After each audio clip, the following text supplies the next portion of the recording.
Hi guys, welcome to my channel. So please like and subscribe. Ay! For today's video is nothing. Wala. Yan guys. Ganito lang ako. So guys, please like and subscribe. Please. Lord. Ano ba guys?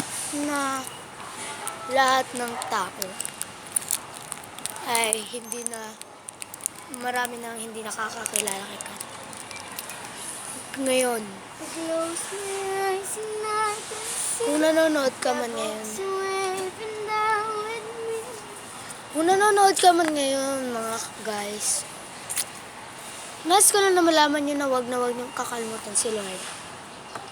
Ayun yung unang-unang first things na dapat nyo tandaan. Dahil siya naman ang nagligtas sa atin. Nadidinig niyo po yung kumakanta kanina. Ayun po yung kuya ko. Oo, yes.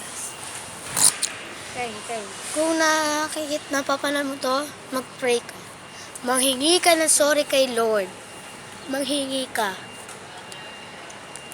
Dahil, ayan ay ang humingi ka na sa Lord kasi ayan ang pinakamabisang gawain para mapatawad ka ni Lord. That's the way. Salamat guys. Thank you for your watching.